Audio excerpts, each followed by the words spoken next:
Olá pessoal, hoje nós vamos começar com o assunto de funções.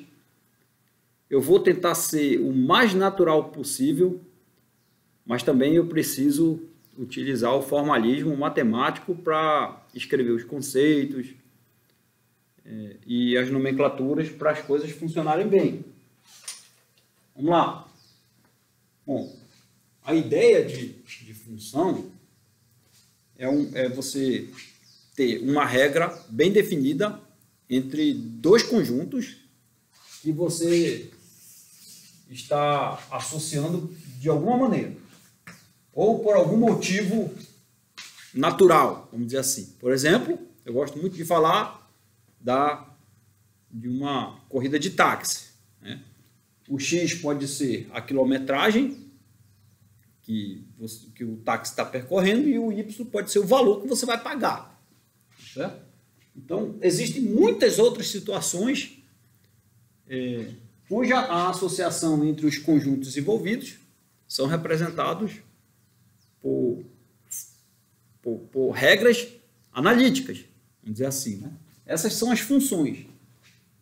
Então, a ideia é essa aqui. Ó. Vamos colocar pontinhos aqui para dizer que são elementos desse conjunto. E aqui os elementos desse outro conjunto aqui. A ideia é o seguinte: para cada elemento desse conjunto, você deve associar um valor, vamos falar assim, chamar esse aqui de ponto ou de elementos, apenas esse aqui de valores, porque fica melhor de você entender aí na sua mente. Não precisaria não. Certo? Porque tudo são elementos, eu posso chamar todo mundo de valores também, mas não é legal. É melhor chamar esse aqui de pontos e esse aqui de valores, só para fixar as ideias. Então, para cada ponto daqui, eu associo um valor lá, um único valor, para ficar bem definido. Por exemplo, corrida de táxi, quilômetro 2, quilômetro 3, né, quilômetro 4, digamos. No quilômetro 2 você paga tanto. Sei lá, de valor, não sei quanto. O que não pode é, nessa mesma quilometragem, você associar com outro valor. Não tem lógica. Senão, afinal de contas, no quilômetro 2, a sua regra está associada a dois valores, então você deve escolher qual você vai pagar. Não tem lógica. Está entendendo?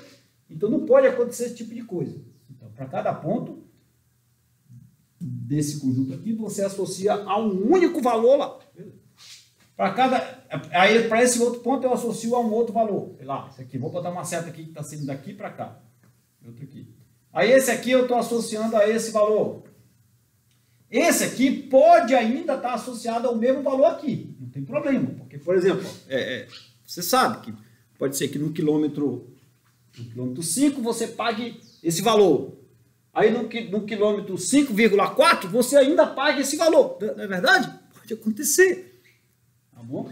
Então, isso aí está passivo da regra. Aí esse outro camarada, você, digamos, associou a esse outro valor. Aí, ainda tem esse aqui. Esse aqui também tem que estar associado a alguém lá, porque se não tiver, você pode pensar assim, ó. Digamos que esse aqui seja o quilômetro 8. O quilômetro 8 não está associado a ninguém. E aí, quanto é que você vai pagar? Tá entendendo? Não dá. Então, ou seja, para cada elemento daqui, eu devo associar a um único valor lá naquele outro conjunto. Aí, beleza. E com relação aos outros elementos aqui, com relação aos outros valores, vamos dizer assim, não tem problema nenhum. Não vejo problema sobrar valores aqui, né? Ou elementos aqui desse conjunto. Não vejo problema nenhum. Certo? Tá certo? Então, essa que é a ideia de uma regra boa para ser utilizada no dia a dia. Então, o conceito é esse aqui, ó. Vamos lá. Definição. Aí, ó, a gente vai fazer o seguinte, ó. A gente vai trabalhar aqui esses conjuntos X, Y, A grande, Bzão, Czão, Zzão, Dzão, vão ser sempre subconjuntos de R. Não precisa ser subconjunto de R. Você pode ter a definição de função para outros tipos de subconjunto que não seja de R. Mas aqui nesse curso nós vamos só trabalhar pelo menos até um determinado momento só com subconjuntos de R, tá bom? Então a gente vai indicar por letras maiúsculas. Por exemplo, eu vou pegar x e y aqui. Você pode fazer com A e B se você quiser. Então, uma função f, a notação é essa, f de x e y é uma regra que você pode chamar também de lei se quiser, ou de algum outro sinônimo bacana. É uma regra que associa cada elemento daqui, ó, aqui seria a f aqui, ó, f associando o x ao y, que associa cada elemento x do x a um único valor ou elemento, se você quiser. Se você quiser, né? Eu só estou botando como eu falei para. Ou então eu vou botar assim: cada um único y, quer dizer, um único f de x pertencente a y. Então, para fixar as ideias, a gente vai chamar esse f de x, a gente vai escrever ele como sendo um yzinho pertencente a y. Tá certo? Beleza. Então, já estou fixando aqui que x vai ser os elementos do conjunto de partida. Esse aqui, vamos chamar, num primeiro momento, de conjunto de partida. E esse aqui de conjunto de chegada. Você pode até chamar de outra coisa aí, se você quiser. Então, estou fixando aqui essa nomenclatura logo, ó. Beleza? Então, é isso. Do jeito que eu falei lá, eu só escrevi formalmente aqui. Se você for ver, ó, em um diagrama, né? Isso aqui é conhecido como diagrama de Venn, né? Acho que é isso aí. Se eu tivesse um conjunto X assim e uma coisa desse tipo, ó, isso daqui continua sendo função, porque para cada valor do X, se for assim, né? Ela pode ser voltando também, tá? Mas isso nós vamos ver depois. Vamos ver que voltando vai ter um nome bonito aí. Beleza? Então, para cada x associa um único valor. Para cada x associa um único valor. Cada x um único valor. Beleza? Se tiver, isso aqui é uma função. Se fosse assim, ó, mais outro elemento assim, ó, também continua sendo função. Tá certo? Esse outro aqui, vamos dizer que o x e o y, vamos dizer que é esses elementos. Aí esse aqui vai aqui, esse aqui vai aqui, esse aqui, esse aqui. E esse aqui. E aqui sempre pode sobrar. Aqui sempre eu não ligo muito se sobra. Certo? Só que continua sendo função, porque, né? Para cada elemento aqui eu estou associando um único valor. Beleza? Tá. Agora, se fosse, como eu falei, né? Se fosse desse tipo aqui, ó. Esse camarada, esse aqui, isso aqui já não é função. Né? Mas só não é função por conta desse camarada aqui, ó. Esse cara está sendo associado a 2 aqui, não faz sentido. Né? Nós já discutimos isso. Tá certo? Então esse aqui não seria uma função. Agora esse aqui, ó, se eu colocar um elemento a mais aqui, ó, e não associar com ninguém, já deixa de ser função. Estão vendo? Então são vários casos que podem acontecer. Aí a gente vai estudar cada um deles. Para esses elementos aqui, que são os valores que ela está atingindo, vamos dizer assim, né? Esses aqui, eles têm um nome para esse conjunto. A gente vai chamar de conjunto imagem. Tá certo? Esse aqui, ó, o conjunto imagem são esses 3 pontinhos. Aqui o conjunto imagem é o y todo aqui, ó. Não deixei nada sobrando. Aqui tem gente sobrando aqui no y, né? Tem gente sobrando. Então vai acontecer às vezes de ter elementos sobrando no y, outras vezes não. Tá certo? E também vai acontecer coisas desse tipo aqui, ó. Esse, assim, assim, assim, um a um. Porque a associação é uma associação bem bonitinha, um a um. A gente vai dar um nome para isso. Tá certo?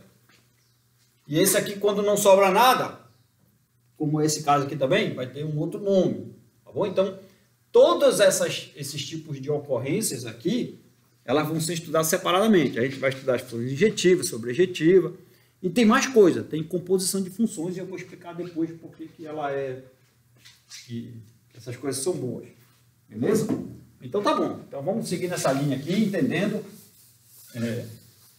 o que viria a ser essa regra aí chamada de função. Tá?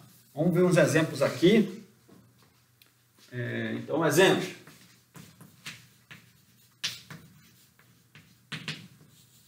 O primeiro exemplo, eu posso escrever aqui uma regra para ser assim, ó, 2x mais 1. Né? Para manter o mesmo x, o x daqui. Então, aqui é diferente, que eu já tenho a regra. Eu quero saber, ela é uma função de onde chegando a onde. Aí você vai olhar para que pontos eu posso considerar essa coisa aqui. Ó. Se você for ver, para qualquer número real, eu posso fazer essa conta. Então, essa f aí, ó, eu posso considerar ela saindo de R e onde ela chega. Isso daqui é um número real. Né? Se ele for natural, inteiro, ou não, ou racional, irracional, vai depender do ponto que eu vou colocar aqui. Mas não importa. O fato é que ela chega em R. Tá bom? Então, para cada x aqui de R, ela associa um f de x, né, dessa maneira. A f associa o x com alguém daqui dessa maneira. Tá certo? Beleza. Agora, se eu pegar... Aí, beleza. Então, esse aqui é o primeiro. Segundo, agora se eu pegar essa lei aqui, ó, f de x igual a raiz de x, por exemplo. Isso daqui eu não posso aplicar ela para todo o x, porque isso é uma raiz quadrada. Então, essa f aí, ó, né, ela tem que ser definida, eu vou chamar aqui de R+. Então, eu vou definir aqui R+, para ser todos os x pertencentes a R, tais que o x é maior ou igual a zero. Você pode colocar o mais aqui em cima, se você preferir. Não importa. Importante mesmo é você definir quem é o objeto que você escreveu aí. Então, essa daqui, ela sai de R+, e vai recuperar um número real. Na verdade, ela também vai dar um cara de R+, mas daí, como eu falei, não importa muito o conjunto de chegada, pode sobrar a gente lá. O que você tem que tomar cuidado para a lei ficar bem definida é com relação a esse conjunto aqui. Tá certo? Nesse caso aqui também. Ó. Tá certo? Então, essa F aí é assim definida, vamos dizer assim, né? A gente sempre coloca aqui, ó. Ela pega um X em R+, e a F aplica nesse X dessa maneira lá. Tá certo? Eu estou colocando antes a regra porque vocês devem aprender a escrever a função por meio da regra, às vezes. Às vezes você tem a regra e quer saber como é que vai ser a função com relação ao seu conjunto de partida e o seu conjunto de chegada. Esse conjunto de partida, aqui é a nomenclatura, para fechar a aula aqui, ó. O X a gente vai chamar de domínio da F, né? É o conjunto domínio de F. Enquanto que o Y, ele é o contradomínio da F. Então, escreve aí, conjunto, conjunto contra domínio de F. Tá certo? Então, era isso. Eu queria só definir mesmo. Eu vou continuar essa aula e ainda dessa maneira simples aí, beleza? Valeu, um abraço.